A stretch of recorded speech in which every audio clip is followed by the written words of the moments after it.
Good morning. Oftentimes I stand here and I am absolutely overwhelmed with the sense of pride by our employees, the nearly 4,000 men and women of the Hillsborough County Sheriff's Office, and all the great work that they do to make sure that our community isn't being victimized, how they change lives, how they save lives. The great work, to highlight the great work of our investigators. Today, our investigators once again did a great job. By that sense of pride is distinguished by the fact that the bad person that we're always talking about, meeting about, is one of our very own. It's a detention deputy, Terry Bradfor Jr., 25 years of age. Just over a year and a half ago, he took an oath. He had his badge pinned by his loved ones. He entered the sheriff's office and he pledged to uphold all that is good and just. How did we get here today? Our jail intelligence squad that we created just over a year ago learned information from a source that Terry Bradfor was bringing cannabis-laced perishables into the detention facility along with other contraband and being compensated by the inmates. So his greed got the best of him.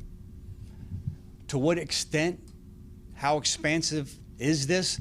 That's why these jail intelligence detectives and analysts aren't here today, because they have a lot of work to do.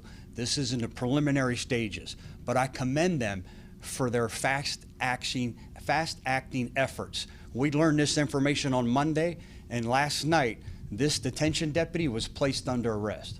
He was placed under arrest for introduction of contraband into the detention facility and possession of a controlled substance. Last night was the first night this week that he reports to work. Terry Bradfor reports to work last night, enters the detention facility, and we located, indeed, over a pound of cannabis-laced brownies that he had individually packed for sale to these inmates.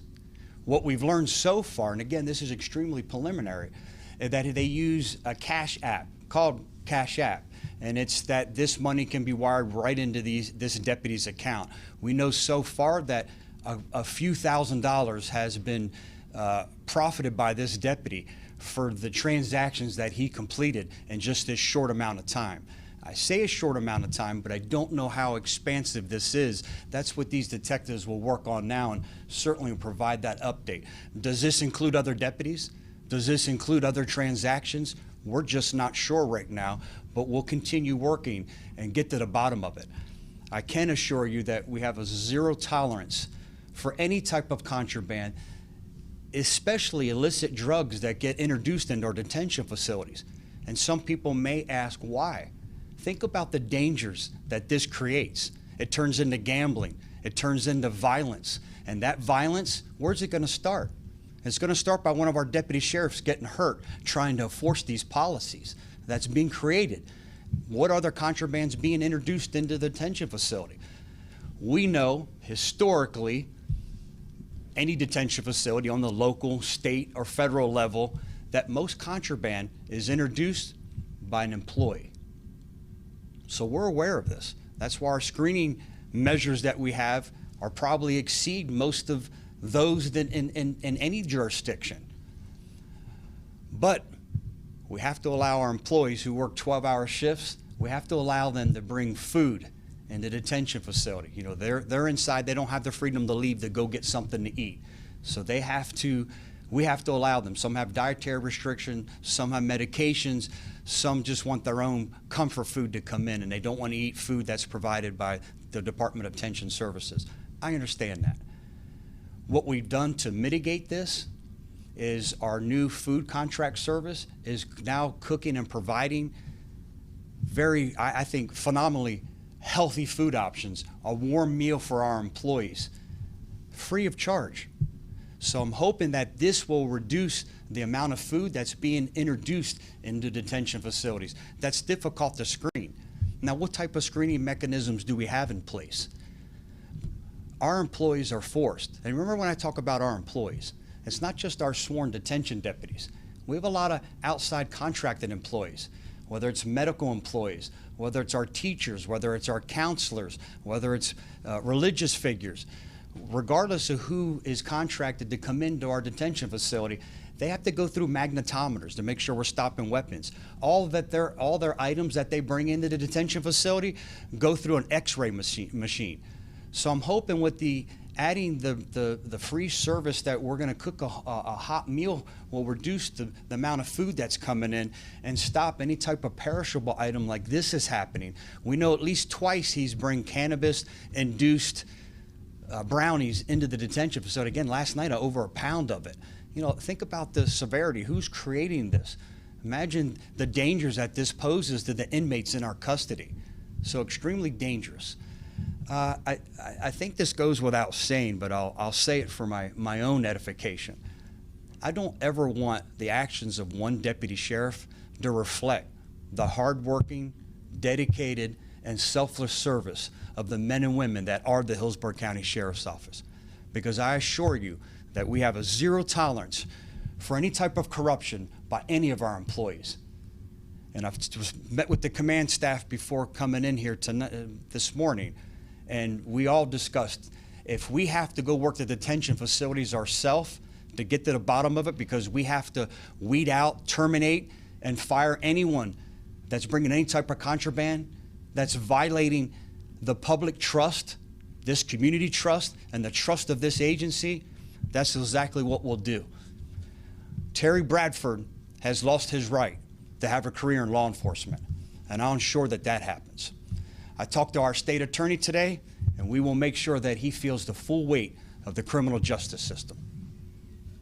What type of questions can I take? Yeah, this was a source that came forward and said you have a deputy that's bringing contraband, illicit drugs, and this is how it's being done. Matter of fact, there's an order coming in Wednesday, his first day back at work. So when he came to work yesterday, once he got inside the detention facility, he met with this jail intelligence squad along with our command staff and had a lot of explaining to do. And again, we're still trying to figure out a lot of details. Sorry, that was an inmate then? I'm sorry? An inmate. Somebody who was there. That I can't say. Only the fact that we don't know how expansive this is. I feel comfortable just saying a source. I don't want to differentiate, if I may, between an employee or an inmate at this point right now, because I don't know how expansive this is, and I certainly don't want to be the person that's tainting this investigation going forward if it involves other individuals. This can't be his first rodeo. I mean, make a pound of brownies. Does he have a history? I mean, what's the background on it? I tell you what, this is surprising, and I'll tell you why. He's an experienced detention employee. He came from the State Department of Corrections, the Zephyr Hills facility. We hired him. He came here and doubled his pay rate to come here and work at the Hillsborough County Sheriff's Office, and I think work in a much better facility that offers a lot more programs that benefit employees and the inmates. It's surprising that this individual would go to these, would have this type of greed and would betray his oath and trust. So it's quite surprising.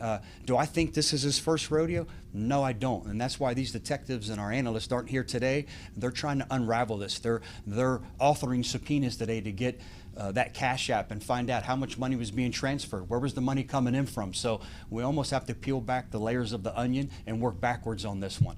Do I think this is his first time doing this? Absolutely not. We already know there's at least a second time involving brownies. We also believe there's other contraband that he was being compensated to bring in the facility as well. Would you be reaching out to Zephyr Hill, out to the state then, and see whether or not they're aware of any? We certainly will. They weren't aware during his application process. There was nothing there. We certainly will make sure that they're aware of his arrest and his termination now, to make sure if they had something pending or something that might lead back to this deputy, they may have their own investigation to conduct. Which facility was it? I'm sorry, you have to speak. Which facility is it? This is our Falkenburg jail facility. I don't a large one. This is where a majority of our inmates are housed there. Are any inmates being charged with anything as part of this? Not right now, but there's a likelihood that there's some inmates that will receive additional charges too, 100%. Again, we don't know what inmates are involved, to what extent, and what money has been transferred. That will be coming out in the coming weeks. I think I can say in full confidence there'll be some additional charges coming. I just don't know on who yet. Is it sheriff's office employees? Is it inmates? How expansive of a scheme was this? With edibles being more potent out there with all the pot shops on all the blocks and corners, I mean, are you guys seeing a big case of the candy-looking edibles coming in? Or? This is our first case that has been brought to our attention. I don't know. I don't know where this is going to go. It certainly makes it more difficult. We're still trying to find out, did he make this? Did he purchase it from another individual? Who was manufacturing this? How much marijuana is indeed in this? And we'll send that to the Florida Department of Law Enforcement lab. That's already been transferred this morning with a rush on it to try to find out how potent was this? How dangerous was this cannabis-induced perishable? We don't know. It certainly makes it easier to get in the detention facility. Is the deputy bringing some brownies for the share with fellow inmates? Is that edible, that gummy edible that a lot of us have seen become much more prevalent? Is it a candy that one of our deputies is going to ingest, or is it something that our deputies are selling to other inmates? That's what we're going to have to get to the bottom of here. One thing that we've done and started this the day I took over sheriff over 5 years ago was increased the likelihood of random drug screens. It was at a certain level, and I increased it to the maximum level. So our employees here get the maximum random drug screening allowed by federal law. You know, this is something we take very serious. With this new food program, Sheriff, does that mean that there won't be any more food that's being allowed back in, or is that something you want to try to phase out? Yeah, I think that the goal here, and that's a great question, the goal here is try to reduce the quantities of food coming in. You don't need 12 hours worth of food. I'm going to provide a hot meal from you. I have some fruits and vegetables that we'll give you for snack options. So we're trying to reduce the amount of food coming in. The problem herein lies inherently is, what if you have some type of dietary restriction? You're a diabetic, you're this, that, and we might not be able to contend to every type of need. What if you don't eat red meat and today's a red meat option, something like that? So I don't think I'll ever be able to stop every bit of food coming in. I don't know if I'm ready to do that because of the actions of one employee here, but we're certainly going to do everything we can to reduce the likelihood. And along with this comes, we've increased the number of canine searches, shakedowns that we do.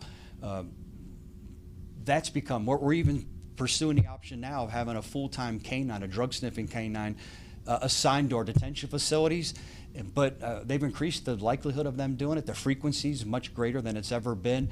And our employees aren't immune to that. Their possessions get sniffed just as well. Last question. Any idea what his reaction was when he was confronted? No, I don't.